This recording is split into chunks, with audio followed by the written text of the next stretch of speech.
We're going to go straight to Richard Hogan. Richard is going to be talking about resilience in kids. Good afternoon, Richard. Good afternoon, Derek. How are you? How are you? And you know what, Richard, obviously you're a family psychotherapist of the Therapy Institute. It is a very, very tough time for families with kids at the moment, isn't it? It is indeed, Derek. There's no doubt about it. It's been a very challenging time for parents over the last 3 months. We were all forced to stay in, and we were all forced to take on roles that aren't particularly natural to us, like homeschooling our children. We were working at home. We had to reimagine our workspace.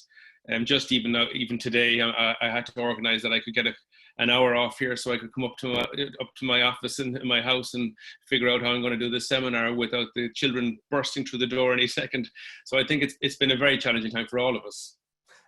Just in terms of your own family life at home, how many kids do you have? I have 3 daughters, Derek, 3 wonderful girls, 9, 6, and 3. Oh my God, you have your hands full, so.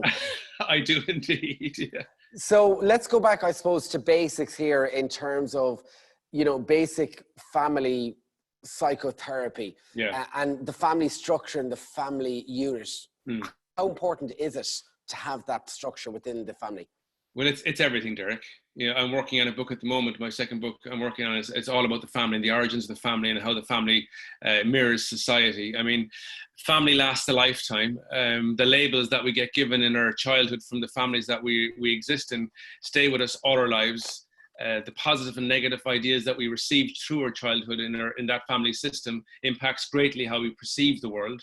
And tomorrow's Pride Week, and I was just talking about this today, that those negative ideas that we have had around sexuality over the last 20 or 30 years come out of the family, and we're beginning to move away from all of that. We're beginning to be more progressive and more diverse. The family is becoming more progressive and more diverse. So society and family kind of reflect each other. They're like microcosms of each other. And I think a healthy family system is what allows us to be who we are, and that's the real gift of a family. Life can seem sometimes a little bit, lacking of magic, but a really great nurturing family that welcomes diversity and that has an environment that's, progressive and allows for free thinking ideas in the family. That's true magic, and that launches children off into the world in a very positive way. Well, it's very interesting that you mentioned that the dynamics of the family has changed so much. And I suppose, given the fact that we are now living in modern society, obviously we had the marriage referendum 5 years ago now, only a couple of weeks back, they had the anniversary of it. So like the Irish family of today is certainly not the Irish family of yesteryear, No, is it? absolutely not. Thank God, right? Yeah. I mean, I grew up in We're getting chuckles over here in the corner. Yeah, I grew up in Ireland I grew up in the 70s and 80s. And I grew up in an Ireland where homosexuality was outlawed, where it was seen as a mental health disorder, where the family was something that you kind of, you endured. If the relationship wasn't functioning, you grinned and bared it as families. If there was an addict in the family, you grinned and bared it. You put the face for the neighbours, and you just got on with it, and you put the show out there. Thank God, Derek, we've moved past that. We've become much more, I suppose, we've moved away from the church's, understanding of how we should love people and how we love ourselves, and we've moved into a far less homogenous society, a much more diverse one. And the family is like that: single-sex parents and same-sex parents, and we've moved into really a much more progressive idea of what the family is and how the family can be nurturing and caring and open. Now, I know you have a series of slides that you're going to present in a moment's time. We're going to have another Q&A session with you off the back of this. And I think an issue that is quite relevant and prevalent at the moment is, of course, the issue of domestic violence, where we've had phenomenal stats, of course, in the last couple of months, all due to lockdown. So we'd certainly like to chat to you about that later on. But I'm going to leave it in your capable hands. Take it away, and we'll come back to you in about half an hour's time. Perfect. I'm just going to have to share my screen here for 2 seconds. Okay. And while we're waiting for Richard to set up, remember, guys, we have another hamper to give away in this session. So I know we came right off the back of Guardian into this, but we do have another hamper to give away. So stay with us for the next 40 to 45 minutes. Of course, that Q&A session is coming, the hamper giveaway, and we'll leave it to you. Take it away, Richard. I need the host to allow me to share my screen, Derek. Oh. It says the host is disabled attendee screen sharing. Okay. We're just working on that now. Yeah. This is all modern technology. Sure, it's great, Richard. I could get out my guitar. I could get out my guitar and my cymbals. Sing a song for us. Happy days. He's just fixing it there. And come here, you yourself, in terms of home life, all good? Yeah, no, I've actually, you know, I must say I've found the lockdown great because it paused my life. I was so busy before it, and it just, you know, I wasn't seeing my children, I suppose, as much as I'd like to, and it really brought me back into connection with some really values that I had kind of maybe let slip away with the business of life. So for me, I found it very kind of a nice moment to reconnect with things that I value. Okay, well, Richard, I think we've it all. We're good to go there. So we'll leave you do your presentation. Thanks very much. We really look forward to coming back to you in about 20-25 minutes time for a live Q&A session. Okay. Great, thank you. Okay, cool.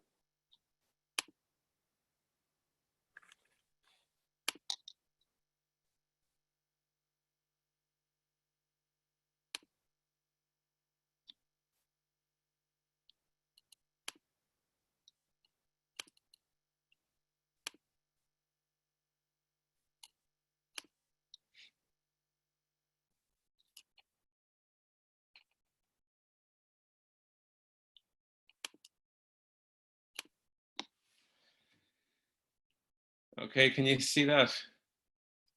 There, okay, we all can see that. Yes, perfect. Perfect. You can see that, yeah. That's great. So I just want to say before I start what an honor it is to be invited here today to talk to you. I feel the country really has a debt of gratitude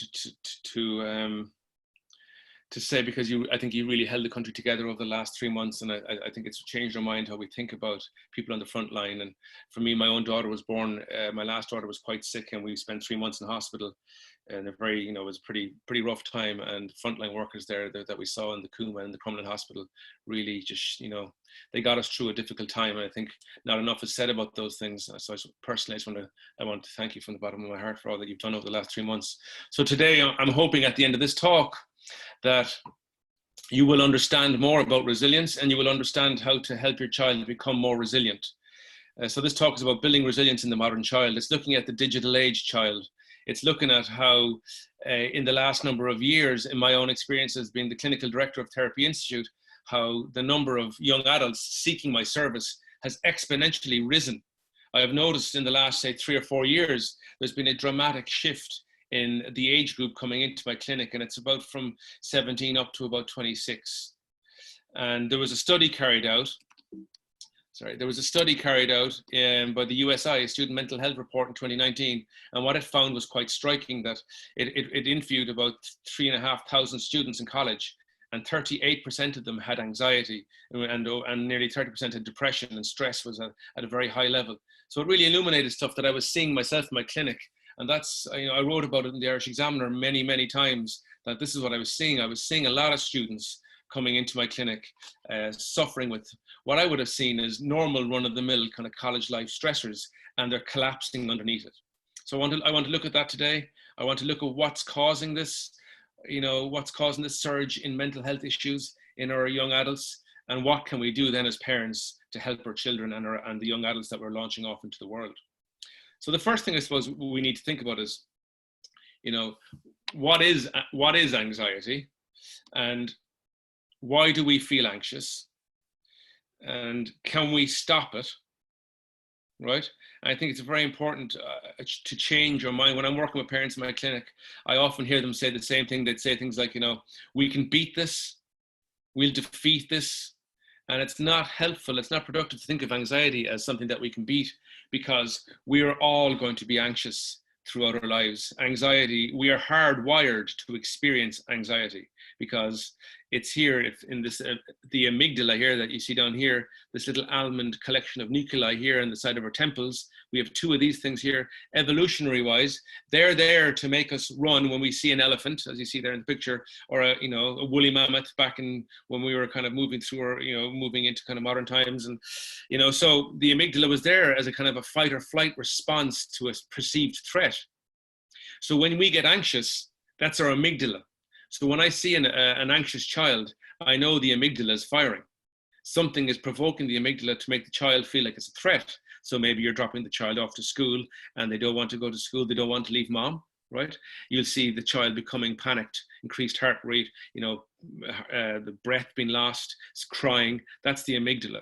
And when we're anxious, I mean, the research is very clear about this. When we're anxious, logical thought disappears. So we can't even think about what's making us anxious. All we want to do is basically remove ourselves. Sorry, is that better? Yeah, sorry, yeah, thanks. So what we want, when we see our child becoming anxious, we just have to think of ourselves as, this is the amygdala firing. My child is perceiving a threat, and then we figure out what the threat is, and we show our children how to manage that. We're not getting rid of it. We're helping them to manage it. I had a client there a couple of months ago, came into my clinic, a 17-year-old girl doing her Leaving Cert, a wonderful young girl. And when she sat down in the clinic, she could barely breathe. I could hear her, the panicked breath. And I said to her, because I knew I was talking to her amygdala, I just said to her, thanks so much for bringing your anxiety into the room. Were you planning to do that? That's fantastic. Can you keep going with it? And all of a sudden she stopped. Her breath came back to normal.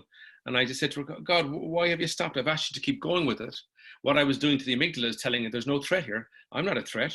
She was perceiving me as a threat, that I was someone that she didn't know in a formal setting, in a clinician, and this was going to be something that she had to talk about. So she was anxious, and the minute I asked her to be more anxious, she became less anxious, because I was speaking to the amygdala. I suppose it's something to think about. It's a perceived threat. So think about that when your child gets anxious. What's the threat? Okay. So we're hardwired to experience threat, and it can be very disturbing to watch your child suffer with anxiety. Be careful not to let all conversations be dominated by the issue. And I'd say the first point here is really important. It can be disturbing to watch your child suffer with anxiety.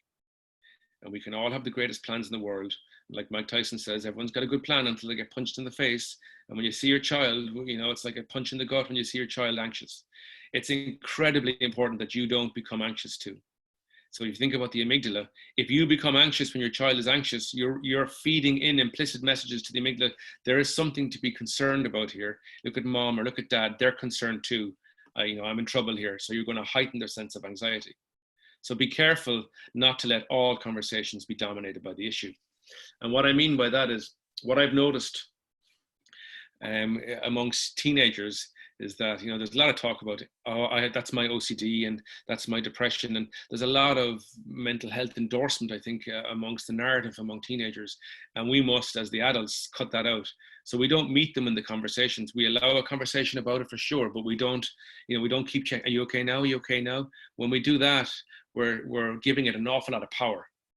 When we allow a conversation to take place and then say, we're not talking about it anymore, that's it for the evening, then you're taking away the power from it. You're showing your child it doesn't have all that much power. You think about it, right?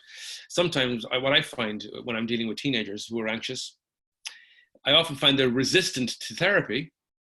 And when I analyze it and I get into it with them, I realize that the anxiety has incredible power in the family, because the family are all rallied around it. All conversations are about the anxiety. Now, that's a powerful thing for a teenager who mightn't have felt powerful in their lives, who might be introverted, who might find it hard to express themselves. All of a sudden, they've been given this huge power, and the anxiety is the power. So it's the motivating factor for them to hang on to it, because it's actually something positive in their life, because mom and dad are all talking about me. The family are all thinking about me and motivated around me. So we have to, as parents, remove that idea that can become entrenched very quickly in a teenager. God, this is great. I'm getting all this attention. So we have to be careful that we don't allow all conversations to be dominated by it. So when you see them becoming anxious, you might see them lose their breath. You might see palpitations, increased heart rate, irrational fear of everyday situations, ruminating thoughts.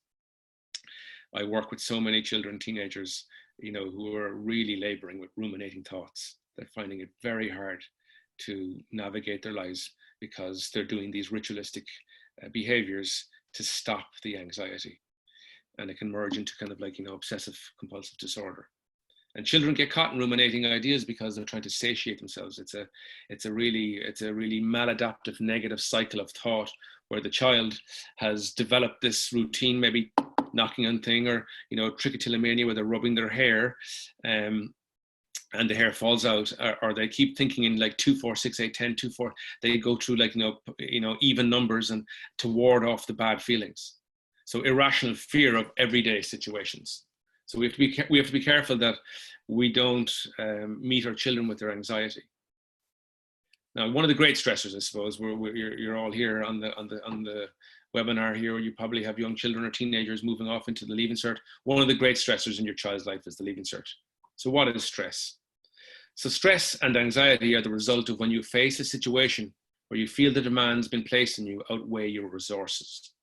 Now, your resources are your resilience. That wellspring, you know, I went around 2 years ago for a book I wrote.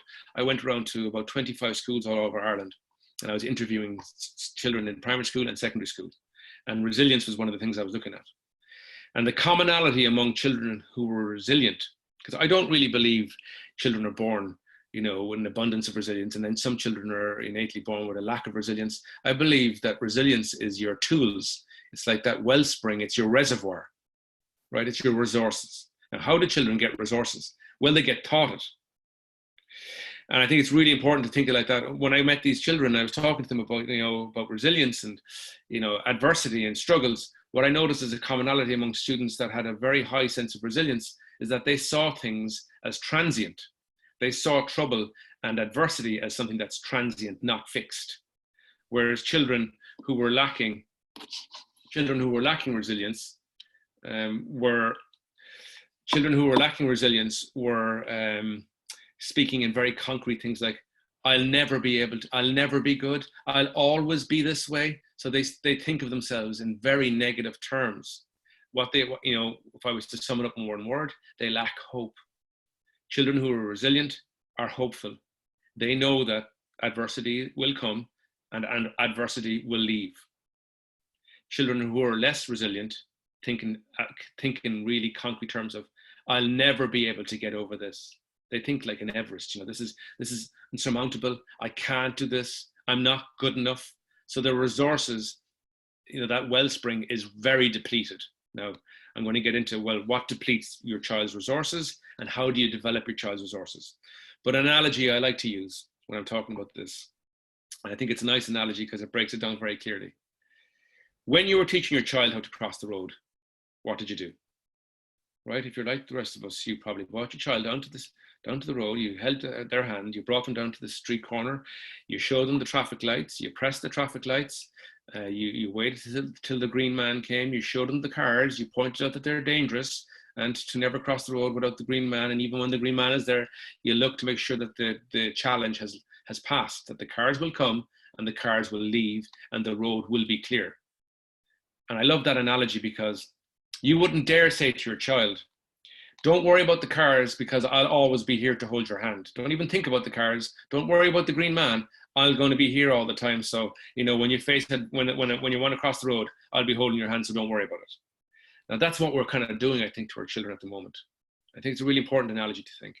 What you're doing when you teach your child to cross the road is you're going down, you're role-playing it, you're building them up, you're showing them adversity for months. I mean, you don't go down and show them once and say, off you go, cross the road on your own. You show them for months. You're trying to teach them how to make the right decision when you're not there. You're trying to teach them how to go through the process of understanding there's a car, press the light, you wait, the car will pass, and now I can move across the road, it's safe. And the same is with resilience. The same is with resilience, that you teach them about adversity. You teach them about the struggles that they face. You don't take them off them. And I think that's what's happening with parents, is that over the last couple of years, I think what I've noticed is that maybe as a corollary from the way we were reared in the 70s and 80s, that we believe that by removing obstacles, we're showing our teachers that, or we're showing our students, our children, that we love them. And what we're doing is actually we're kind of taking away that reservoir from them. We're taking away the resources. It's a very important thing to think. When your child comes to you with a problem, do not solve it for them. And a question I'd always ask parents when they're talking to me about it, whose needs are you meeting when you're solving all your child's problems? Because what you're going to do eventually is going to have that child down crossing the road, not understanding about the cars. You know, they won't know about the dangers that are there and they'll walk blindly out.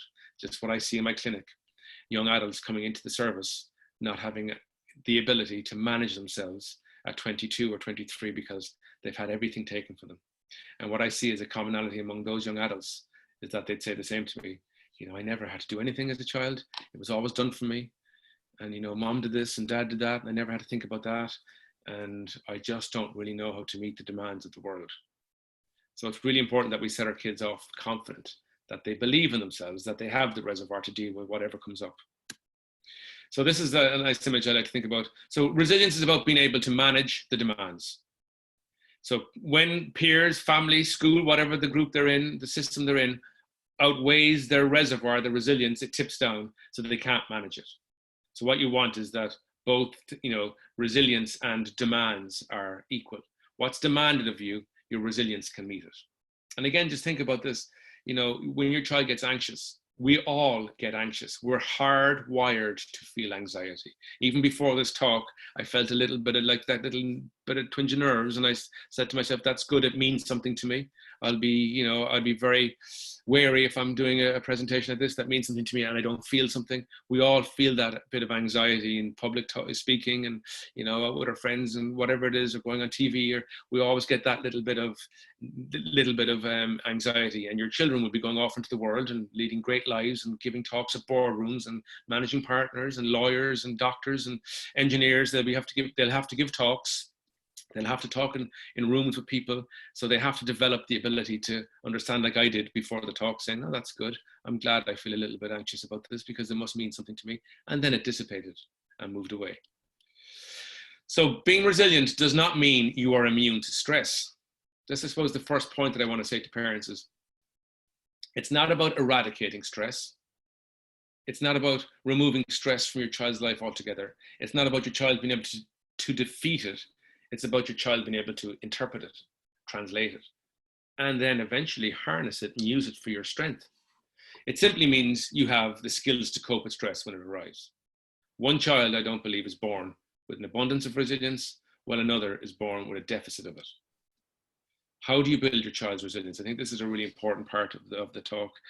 We're going to look at really key ideas here. How to build your child's resilience.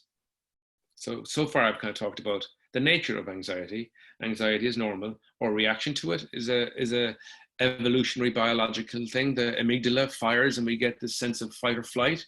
We get a sense that, get out of the situation. This is dangerous, right? And now the amygdala is probably firing and there's no danger around us, but it might be to do with something else. And we have to look at what is the threat, even though it's not an immediate physical threat. My child is experiencing something. What is that? And how do I help them? Model the behavior. We have to show our children how to cope with anxiety. Now think about this. When you're anxious, if you were to ask yourself honestly, you're going out the door to work, you can't find the keys, very ordinary situation in my house and everyone else's house. You're late now. How do you respond? Are you tearing the house apart, screaming and cursing and, really anxious looking for the keys, and you can't almost even see what's in front of your eyes because, you're late and you want the keys and you can't find the keys and your amygdala is firing, you're under pressure and you need to get out and your heart rate's increased and your breathing is, and your child is there watching you. We always have to model the behavior that we want our children to exhibit. When my daughter gets, she's going out to meet her friend and she can't find her hairband, whatever, and she starts getting a bit panicked. First thing I say to her is, if you're shouting looking for your headband, is it helping or is it taking away from the fact of you finding it? What's the point in the way you're behaving now? Is that helping you to find this thing that you're looking for, or is it taking away from the fact? Is it stopping you to find it? And it's very important that we model the behavior. We have to show our children how to cope with anxiety. Last year my daughter was 8 and she came home from school and she got homework and she'd been on a play date and I was making the dinner and I could hear her in the sitting room crying. I could hear her in the sitting room doing her homework and crying. The next minute she was standing in front of me crying. Little blonde hair, blue eyes, staring up at me at 8 years of age saying, this is so unfair. You don't have to do any work, right? You don't have to do any work. You're so lucky. I said, if only she knew, right? And you don't have to do any work. And it's so unfair. I'm back late from the house because I had a play date and will you write me a note? And I was just looking at her thinking, right, I could write her a note and I could be the hero in this situation. And I see it so often in working in schools. The notes come in. Please excuse Hannah from doing her homework. She was tired last night. And then my daughter would go off and what message would she receive? So what I said to her is, what would the note say? And she said that Hannah couldn't do her homework.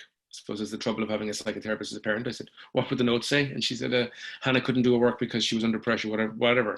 And I said, and why do you want the note? And she said, because I want to go upstairs and play Barbies with my sister.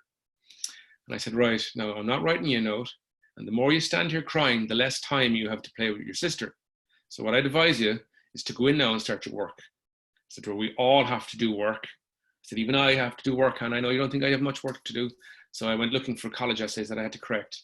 And I sat down next to her and I could see her watching me. And I was saying to her, I really don't like doing these college essays, correcting all these essays. It's really difficult. She was just looking at me. And then she went back into her homework, did her homework, went up and played with her sister. And I haven't heard her ask for a note since. But think about the behavior I would have modeled for her if I wrote the note. I would have been telling her explicitly, I will always be here to remove any stress from your life. And I see it. It starts with a note, and then it starts with getting her out of school, and then it starts with taking her out of a subject, and then it starts with, dropping things into the school and collecting, and all of a sudden you're making your child incapable of acting for themselves. And it's very important that we model the behavior. It's not about blame, but it's about understanding, what are we doing? I could have been the hero there. Of course, Hannah, I'll write you a note, no problem. And she'd be, oh my God, Dad, you're the best. Would I have been the best in that situation? Well, again, the question I'd ask is, whose needs am I meeting when I'm doing that? So we have to be very careful of the behaviors that we model. Avoid removing obstacles from them. Resist the urge to fix it for them. That's what I was saying there. Avoid removing the obstacles from them. I think we've developed an erroneous belief that by removing obstacles, they'll see that we love them. And what we do by removing obstacles is that we make them incapable of being able to manage them when they do arise. We all know our lives will be punctuated with adversity, at times with serious adversity, and we have to have the strength to overcome it. I suppose if COVID has showed us anything, is that we can never really plan for what's around the corner. But what we need to be able to do as a species and a civilization is be able to kind of meet the demands that are placed on us, because there are many and they are great. And if we teach our children, a really negative construct that you won't ever have to face troubles because I'll always be here, they won't have the reservoir of skills. They won't have that tool, that wellspring of ideas about how you overcome stuff. They just won't have it. So resist the urge to fix it for them. Promote healthy risk-taking. Avoid risk-adverse thinking. I think that's a really important one. I hear it in the playground, and they say, get off that, you'll fall and break your arm. If you fall and break your neck, I'm not bringing you to hospital. I mean, I'm talking about healthy risk-taking. If your child comes to you and they're saying about wanting to be a part of a play, tell them, go for it. This is what builds resilience. Go for it, give it a shot, and then help them to interpret if they don't get it, because we don't get everything that we apply for in life, that's for sure. There's many things I went for and I didn't get. There's many things I went for and I got. I mean, you have to be able to go for stuff. If you're terrified of getting rejected, your resilience is, depleted massively. So when they come to you about something, promote it. Tell them, yeah, go for it. Take that risk.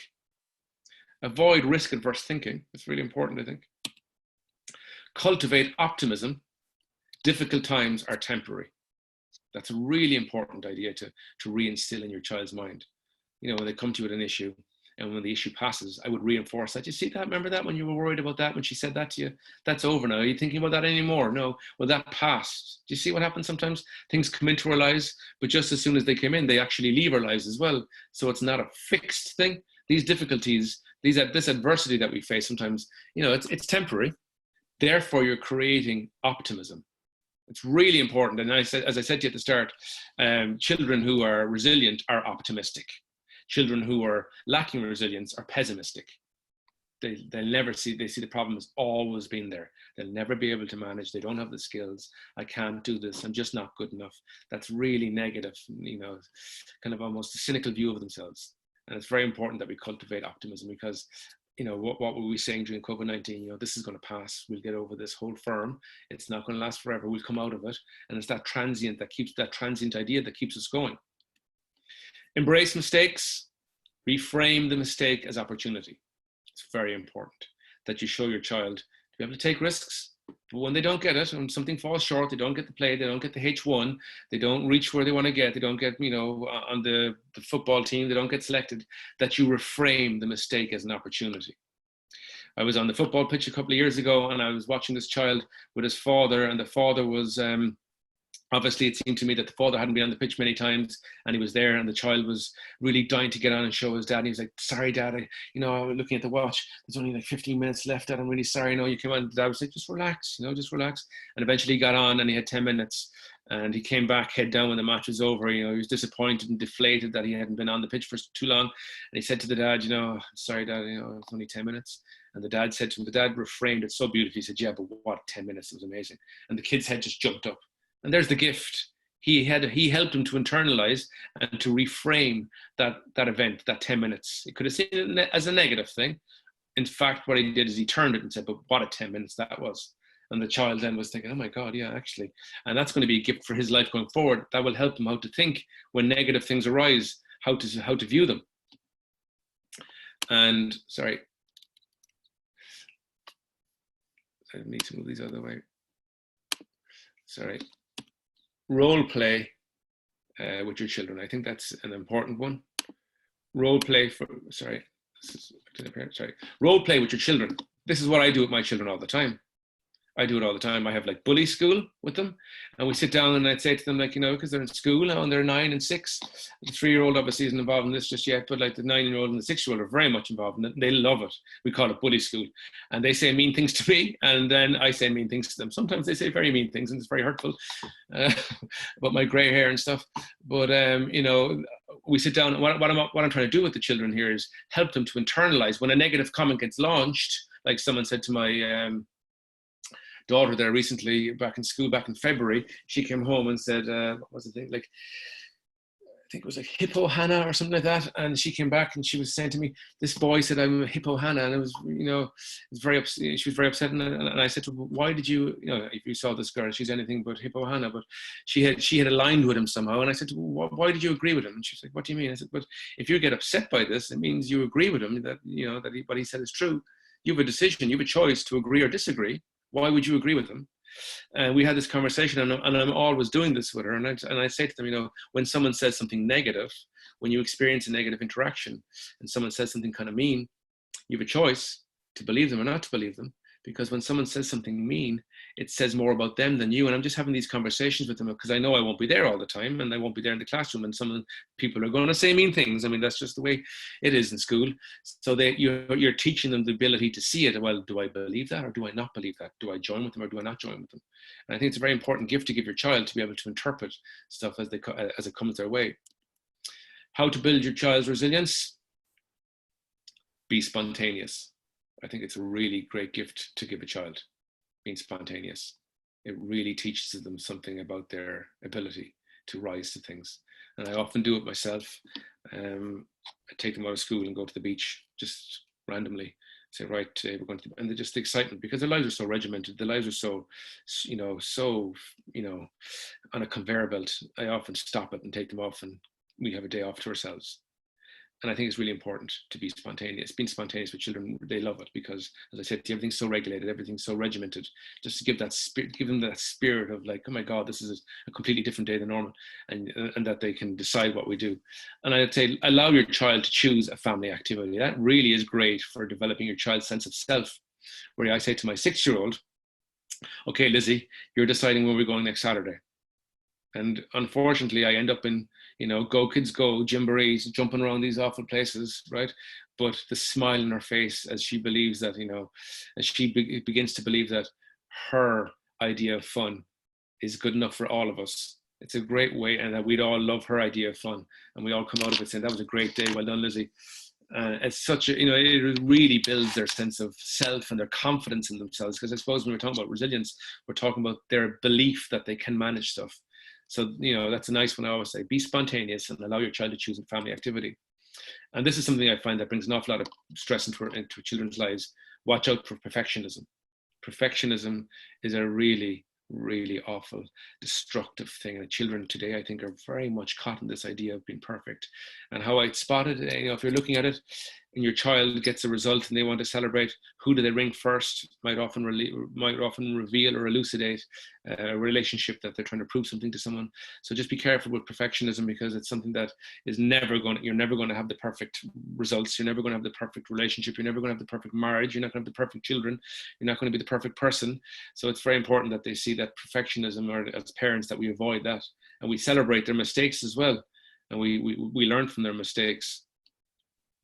I said, whom are they trying to impress? That's an important idea when you're looking at perfectionism. Whose needs do I meet when I remove a challenge from my child? Right? So that's what I'd say to you when you're thinking as you're parenting. Think about this phrase. I think it's a really nice phrase around this whole topic. Be by your child's side, not on your child's side. When you're on your child's side, you are becoming victimized, let's say, by a bully. When you're shouting at the referee on the sideline when your child doesn't get the game, there's something about that incident that's resonating with you, and you are further now, impacting on your child's sense of resilience. Just be by their side. When you're on their side, you're listening. When you're by their side, you're listening in an objective way. You're not becoming emotional to what's happening for your child. You're listening in a very safe way.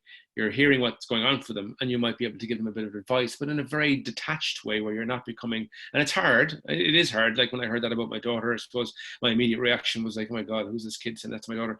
But you have to kind of help her to figure this out. You have to give her the tools to be able to manage it. So whose needs do I meet when I remove a challenge from my child? And there's the image I wanted to show you. I want to reinforce that again.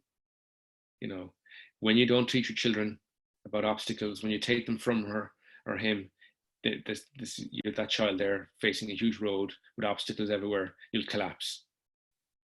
When you're in a nurturing, safe position and you're by their side, you're not on their side, you're by their side, you're showing them things in a very calm way. How does a child learn to cross the road?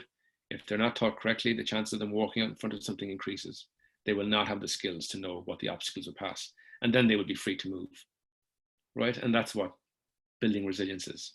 You're teaching your kids the skills, you're giving them the skill. What a gift for life. You're giving them the skills, you're giving them the tools, you're helping them to interpret adversity, you're helping them to interpret things around them, and then you're allowing them to manage it themselves. Just fight that urge. And this is an area I want to talk to you today, because I said about resilience in the digital age. I'd say there's many of us on this call today with teenagers, children, and they're figuring out, what the hell am I doing with this device? And it's a huge thing for all of us, gaming. Nothing has infiltrated our lives with such insidious intent than our mobile phones or devices. We celebrated the arrival of them like a Trojan horse, but they came into our lives and they've impacted everything. I see it in couples therapy. I see it with children. I see it with teenagers.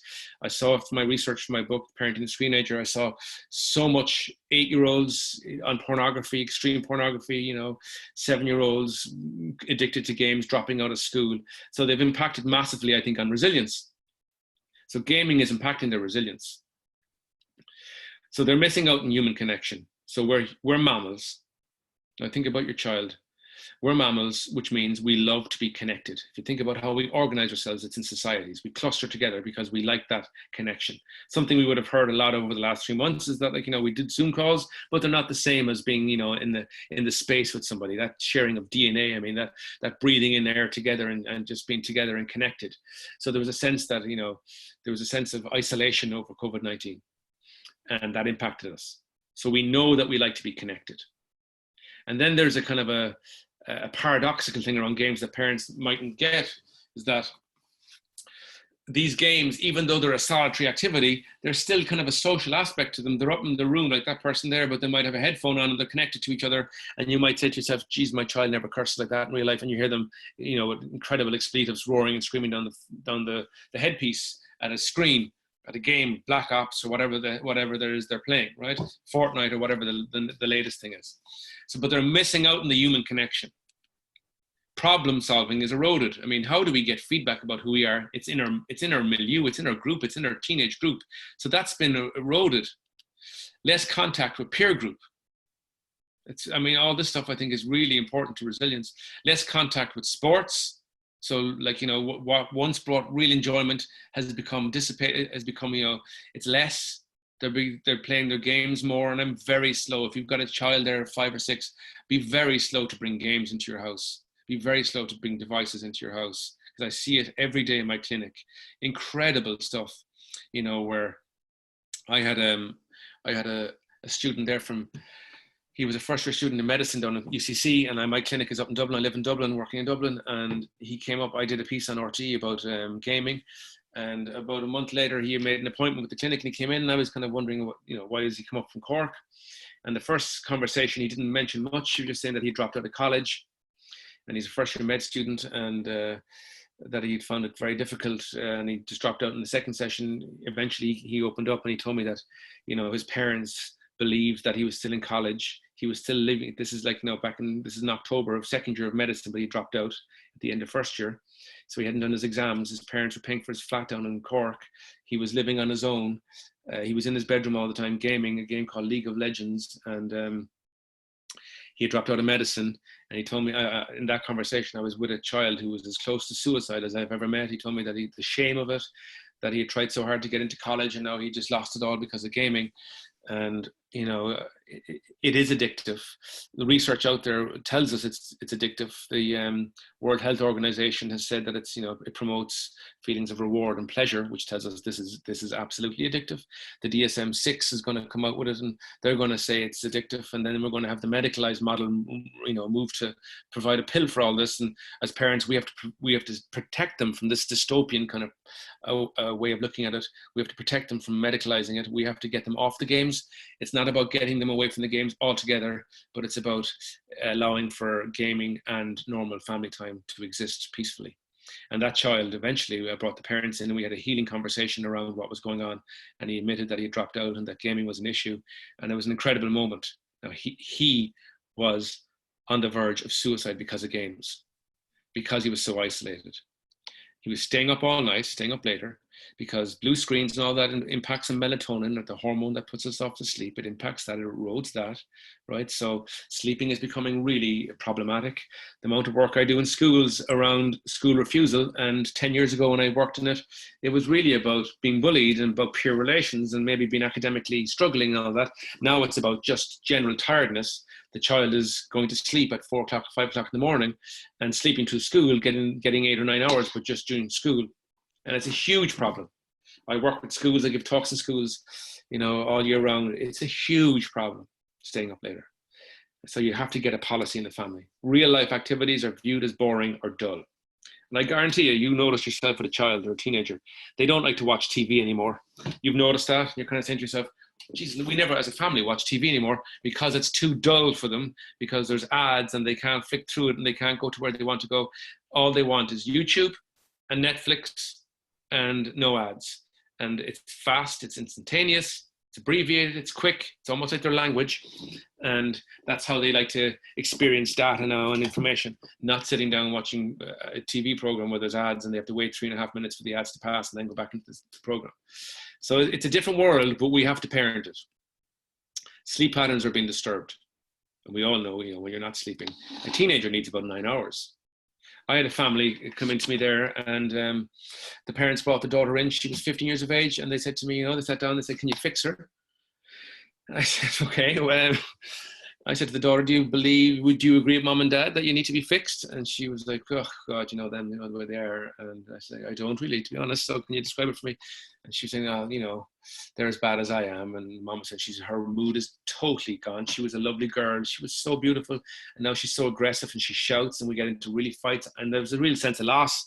She's like, "I miss my daughter. She's kind of lost to us. All we have now is this really angry, agitated, you can't, if you ask her to pick up a piece of, her socks off the bedroom floor, she's liable to take your head off." As we're having this conversation, I just said to them, "Do you have a device policy in the house?" And they all started laughing. And I asked them, what's going on here? Why are you all laughing? And the daughter said, "Because we're all on our devices." And I said to the daughter, "So what time are you on your device till?" And she said, "About 1 o'clock." And the mom laughed. And the daughter said, "Well, what are you laughing at?" And the mom said, "You're on your device till about 2:30. And the daughter said, "Well, how would you know I'm on my device if you're asleep?" Which was a very good point. She was a clever girl. And the father laughed and scoffed and said, "Yeah, she's on her device too." And the mother said, "Well, I have to read my Kindle because you don't let the light on. So I have to go into the bed and I'm on my device. And I find it hard to go to sleep after that." And I said, "So what time are you going to sleep, guys, as a family?" And they said, "About 3 o'clock. And I said to the daughter, "What time do you get up at?" She said, 6. said, you see, you're getting 3 hours sleep there. Can you see why you're agitated and angry and, you're at each other's throats? You're all sleep deprived because you don't have a policy around technology. And over the course of the weeks, it hit and miss, but over maybe 6 sessions, they worked it out. They had a policy and they all did it. And it only works if you all do it. I mean, if you're going to bring in a policy just for your child, they'll spot the hypocrisy of that a mile away. So adolescents crave connection, friendships, build a child's sense of self. Relationships teach children how to cope with challenges. The positive reinforcement of social activity is vital for your son or daughter's development of resources. Our children need to be around other children. This is how they figure out who they are in the world. Games and devices are removing that from them. And I'm not here to sensationalize that because I know I do a lot of work in this field. I know games, I know devices are here to stay. But let's say Fortnite last year earned, I think, something like 4 billion free game. Right? You think about what the Beatles earned in the space of 60 years, it was about 4.5 billion. In 1 year, this free game nearly made that money. Or Harry Potter made, I think, 3.5 billion. They outsold Harry Potter for 25 years, whatever it is, in 1 year. And it's a free game. How do they get them in? Well, these guys are very clever. These are psychologists and psychiatrists really working on this game. You get them in, you make the game slow. You make the game very quick, like 10 minutes or 20 minutes a game. And you shrink the landscape down so they all have to be out in 10 minutes and the game is over, and 20 minutes and the game is over. And so they're going to start again. It's almost one more. And I'd say you've noticed that yourself. If you had a child playing Fortnite, time just disappears. And I had a child who came to me there a couple of years ago, and I said to them, they were it was incredible, the sadness in the room, the melancholy in the room was incredible. And I said to them, when did you first notice you had a problem? And they said that their mother dropped a sandwich up to them sometime in the afternoon, about 5 o'clock. And then 5 o'clock the next morning, they hadn't eaten the sandwich. They had stopped eating because they were so engrossed, and it was Fortnite. They were just so lost in Fortnite. So these games are addictive. And you know why they're so addictive? Is because they're so immersive. So you get the perfect storm here with these games, that if your child is suffering, say, any identity issues around sexuality, or there's a rupture in peer groups, or they have anxiety and they don't want to face the truth about their anxiety, what that anxiety means, or they're lacking resilience and they don't want to be out in the world, these games are the perfect escape mechanism. They just get lost in them and real life disappears. And that's what I hear in my conversations with them. When I'm asking them around this issue, they'd say, yeah, it's avoidance. It's just I disappear into the game. I don't eat, I don't wash, I don't think about my family, I don't think about the trouble that I'm in at the moment. I just disappear into the game. And that's what's so dangerous about it, the immersive nature of it. Do you have a technology policy in the family, in the house? Take all devices out of the bedroom. I surveyed about 25 schools last year. I think it was something like 2,000 students from my book. And the first question I asked the students, I'd say, guys, I'm speaking to your moms and dads later on today, because I'd see the parents and then I'd see the kids in the morning, and then I'd see the parents in the afternoon. And I'd say, what's the one piece of advice that you do not want me to tell your parents? And they'd say to me, please don't tell them to take the games out of the room, Richard. I'd say, sure enough. And the first thing I'd say to parents when I go in that evening, I'd say, take the games out of the room. Your child doesn't want you to take them out of the room because they know they can game as long as they want, free from distraction or interference. And if you think they're turning the game off at 10 o'clock and going to bed, you are living in a dream world. They are going to be under the sheets. I had a student at 8 years of age tell me that his mom turns off his the Wi-Fi blah and all this, and he goes on and he has a hotspot and he's there on his YouTube on his phone all night. And he says, yeah, I'm going to bed at 5 or 6 o'clock in the morning because I'm watching YouTube videos about how to get good at Fortnite. I mean, if you think that they're going to be able to play these games on their own in the bedroom, some children can obviously regulate themselves. The majority of them can't because of the addictive nature of them. Because, we know that when a phone pings, that provokes dopamine. We know that when a phone pings, even though if it's a pointless notification, we have to check it because there's a sense of something happening where we're getting connection from something outside. You'd often send out a text message because you feel a bit lonely, you want to hear something back. I mean, this is what happens when our phone pings. And the amount of families that I have in my clinic at the moment, just yesterday, I met 3 families with this exact problem. The teenager was causing incredible trouble in the house. It was like an inverted hierarchy. The teenager was deciding about the policy for technology. You can never live in peace in an inverted hierarchy. The parents must set the culture. The parents have to have the policy for technology, because, you know, we're talking about resilience and we're talking about the digital age. All of that wellspring will be eroded if they're like consumed by their device. Draw up a policy and involve your child in it. It's very important that you get them involved, that you get them to feel like, you know, they're complicit in this, and it has to be all of you involved. The amount of times teenagers say to me, yeah, you know, my dad says to me, you know, get off your phone, you're on your phone all the time, and he's flicking through his emails, but he says, oh, it's just work. You know, teenagers have a heightened sense of injustice and hypocrisy, and if you're not bought into the policy, they certainly won't be bought into the policy. And that's what I always say to parents when they come into the clinic. I say to them, you know, it's important when we meet your child that you also have a policy, that you also put your phone away at 8:30. I know myself, I have to do it myself. I'm running a clinic and I have a few jobs and I do different things. I could be on my phone all night. It'd be a very good excuse. I'm really busy, but my God, the impact on your relationship and your life, let's say, is massive. And I see it in couples therapy all the time. Devices. I mean, you just have to go to a restaurant and you see couples sitting there and they're flicking through their phones. They are very disruptive things, and they've intruded on our personal space. So we do need to make up a policy. Your child, I don't believe your child has the maturity at 14, 15 to navigate, you know, Snapchat and all these things like Instagram and all that. You need to have a policy, and you have to be watching your child. The stats are really there, you know. A child that feels that they're free to navigate the internet, free from any observation or any sort of rules, is, you know, 33% more likely to get involved in risky behavior. So you have to, you know, I'm not talking about policing your child to the fact where they're claustrophobic in the family, but you have to know what your child is on, and you have to be careful of that. You know, you have to talk to them about sending images.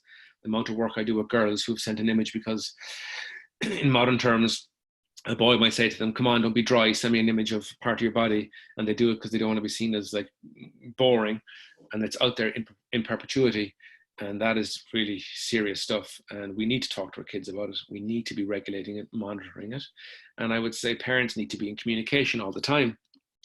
Promote healthy exercise, get them involved in activities. This is something that's, I think, is gone. Our children going out for a run, playing tennis, you know, and playing sports. A lot of that has eroded because of devices. So get them back involved. Gaming can be about avoidance. They cannot manage the real world. If your child is gaming and you see that their resilience is, you know, kind of low and they're introverted and they're staying up in the room and you're worried that they're not really getting, you know, real life experience, ask yourself the question, what is it that what is the game doing? What are they avoiding when they go into the game? What's the game satiating? Never allow your child endless internet access. It's just incredible. It's a piece of work I'm doing at the moment, is looking at pornography with bringing in regulations for teenagers, because too many times have I seen children in schools. Only recently I worked with a case where an 8-year-old had been viewing bestiality, right? And the Anna Kriegel case, I suppose, illuminated for us. The child, I think it was child A in the case, had viewed incredibly extreme hardcore images. And this is eroding our children's sense of intimacy, and it's dehumanizing women and girls. And it's really important that we as parents don't shy away from this conversation, and that we talk to them about intimacy, and we talk to them about pornography, and we talk to them about that's not real, that's not intimacy, that is not the real world, you know. And it's really important that we talk to boys around this idea, because it's amongst the group for sure. It's in this group. I mean, your child was one click away from hardcore extreme images. In my day, you'd have to walk into a shop in your local village and ask the local shopkeeper who knew you to hand you down Hustler or whatever it was. I mean, the idea of doing it was just so alien to you. You'd never do it. And, you know, now it's just so anonymous. Now your child can be on it in school, and it happens all the time in school. And I think as parents, we need to be watching that one, because it is really detrimental to their well-being, and it impacts their psyche incredibly. It's about a peaceful coexistence of gaming and family life. That's what I'm saying to you. It's not about getting rid of gaming. It's not about just removing it altogether. It's about the peaceful coexistence of the two. So as we're coming to the end of the talk, so it's really about giving your child the successful tools to manage life's challenge. I like that image, because that's what we want of our children.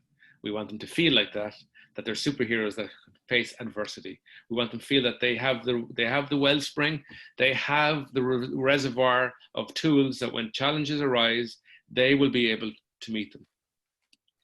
The true gift of parenting sometimes is to know when to pull back. I think that can be a very important thing. When we pull back sometimes, when we're by their side, when we're not on their side, and we're not, emotional when they become anxious, and we're not screaming at them, and we're not modeling, negative responses to a negative stimulus, and we're showing them how you react to anxiety, and we're bringing in a healthy policy around gaming in the family, and we're a part of it too, and it's all a very healthy experience in the family, we're really giving them a gift. We're showing them how they manage themselves as they go forward in life. Because ultimately what we're trying to do here as parents is launch healthy, confident children into the world who can make the right decision when you're not there. And that's the key, to make the right decision when you're not there. That's you giving them the gift. And the only way you give them that gift is by pulling back as a parent and teaching them the tools. So thank you very much. If you have any questions, please contact me on info@therapyinstitute.ie, and I'd be very happy to, if say later on, obviously I'll answer questions now, but later on if something comes up and you think about it, you can send me an email there, and I can give you a phone call and we can talk about it, because you might want to talk publicly about it. Okay, thanks very much. Richard. Yes, Richard, thank you so much. That was extremely insightful. I think we have a lot of people asking, there's a lot of people who are kind of popping in, popping out, asking, will this session be up online afterwards? And it will. So if you didn't catch it all, you can catch it back. It'll be up online anyway, and it'll stay. I think for me, we were grabbing lunch as well while we were listening, but I think overall, I think you painted a lovely picture when you said it's all about resilience in a digital age. And of course, I think putting in place that policy as well, isn't it? Absolutely. I think, resilience is just the ability to manage things, Derek. And it's not about defeating anxiety. We all feel anxious. You feel anxious at times. I feel anxious at times. And it's about believing that you have the confidence to be able to, overcome whatever it is that you're meeting as a challenge. And that's the gift we give our children, to teach them that and give them those tools and skills. Well, we have some questions coming in here, Richard, so you're going to bear with me. Some of those, they're a little bit on the hefty side, but they're both anonymous. Great session, Richard. Thank you so much. Have you any advice on how to support my 4-year-old next week as he returns to creche? He's very excited about going back, which is great news, but he's been away from creche and other kids since March. He's only played with other kids since then, and that was last week. He really missed his grandparents, his cousins, his friends, but changes the subject if I bring it up. We both kept working full time, and it's been very, very hard on him. I really feel for that caller there, that question there, and it's a really good question. I've written about this in the Examiner, and I've done a piece for it in Ireland AM. It's really important. I think it's a really current thing for especially people on the front line who've been working so hard, and now the child has to go back into creche. First thing I would say to you is just remember what it was like the first time you dropped your child off to creche, because you're kind of back there in that one. A nice tip I always say to parents is try to reconnect your 4-year-old with this class. If you know one of the parents, get them to do a little Zoom call or a little WhatsApp call so they see each other. So then they can say, oh God, remember John, because they forget so quickly. Oh, there's my friend John. So you're slowly reintroducing them to the idea. What I would say to parents is very important, Derek. If the first time you separate from your child is on the doors of the creche, it's going to be a disaster, right? There's going to be screaming and roaring, and you're going to ring in sick. You're going to take your child out, and you're going to go home. It's going to be a nightmare. What you have to do now over the next couple of days before the child goes back into creche is start to separate. Go out for 10 minutes, then go out for 50 minutes, and then go out for an hour and a half, and get your partner and just slowly separate, because we have been so, I suppose, together. It's about now showing your child that they can manage without you. And it's about separating slowly before the big moment of going back into creche, but also reconnecting them with their friends from the creche. Yeah, no, thank you so much for that question as well. Richard, another question here. Being in a family that I had a trauma, how can we how can we stop those behaviours moving forward to our children and the greater family unit? I believe that school was a major anxiety factor, and instead of being resilient, I left school as a nervous wreck. Yeah. So how can you not transfer that, I suppose, to your kids? Well, the first thing there, which I would say is incredibly hopeful, is that, I don't know if it's a male or a woman, or a man or a woman, but the question there is they're aware that they had a negative experience. Generally, what I see, Derek, is that, I might see men in my clinic, and they're having an affair, let's say, and they're destroying their lives. And when I get into looking at it, they realize that they've never felt that they should have a healthy life. They've always, because of the family they came from was dysfunctional, they brought that dysfunctionality into their married life and into their children's lives, and they perpetuate it down the line, right? And they figure it out in therapy. that message, obviously the person's aware that they've had a difficult experience, and they're aware that there's some parts of them there that they don't want to bring into their child's life. I think the first thing is identifying that, and then that's a really important moment, is that you realize, I've experienced trauma in my life. As a result of this trauma, I have negative views on myself. And I think what I'd say to that person is they need to go to a really good therapist and work out that stuff, because none of us want to bring forward, the negative stuff that we've experienced in our childhood. And I think nearly all of us, my parents separated when I was, a teenager. It could easily be a very detrimental thing to your life. But when you figure it out and you understand, I don't want to bring that forward in my life. And you go through a lot, like say, when I was training for all this, I spent about 10 years in college. A lot of it was working out all those things that I had gone on in my formative life, in my family life. And it's really important that person goes off and gets a bit of insight into those patterns of behavior, because we're only victims to the patterns of behavior as long as we don't see them. Once we see them, that's what I'm saying, so hopeful, they see the pattern of behavior, then we can identify it and remove it from our life. Very interesting. Yeah, it's all about recognizing and identifying. And our final question, Richard, holding off on giving my 12-year-old a phone, even slow to give it him going into secondary school. It's a constant battle, saying that all kids his age have one. It feels left out of groups, conversations, as you mentioned there, social media, TikTok, Instagram, the whole lot. What age do you feel it's okay to give a phone? God, it's such a good question. I mean, it's the question of the moment, and I would commend that person for holding tough, because it's not an easy line to hold. Because I see it in my daughter's school at 9 years of age, and they've got freaking smartphones, and it drives me absolutely nuts, right? Bill Gates didn't give his child a smartphone until they were 15. So I mean, I hear the son's point of view too, because they will be on the outside, because they won't have the phones, and they will be on TikTok, and they will be on Snapchat, so he will be isolated in some ways. 12 years of age, I suppose. I know I'll be thinking secondary school is when they start going on their phone, but I'd be very slow to give them those. I'd be slow to give them those social media apps like Snapchat, but I'd always look at the child in front of me. And I'd always say to myself, is this child mature enough to manage these, say, image-based profiles? I mean, apps, will they be mature enough not to send an image of themselves? Will they be mature, are they mature enough? If they're not mature, then I'd give them a phone, but I wouldn't let them have TikTok or Snapchat or any of those things. Okay. It depends on the child, really, but I think what they've done there is very good. But you don't want your child to be outside, on the outside either and resent. Yeah. So it's all about a gradual phasing in. Well, we're going to wrap it up there. You stay with us there for a second, sure. Richard. We have a poll going up here. So like we did in the last two sessions, we have our poll going up. So please feel free to get involved in that poll. Let us know what you felt, how you're thinking. And as we said, that session is going to come back up online as well. We also have a winner of our hamper as well from this session, and the winner is Mary Kennefic. So Mary, if you're watching, you're with us. Congratulations, Mary. You have, I'll hold it up here, Mary, so you can see it. You've won that absolutely fantastic hamper courtesy of Healthy Ireland. Richard, thank you so much for your time. A quick question as well from someone else. They say, can I have the slides? Yeah, I'll send them on to me. Yeah, no problem.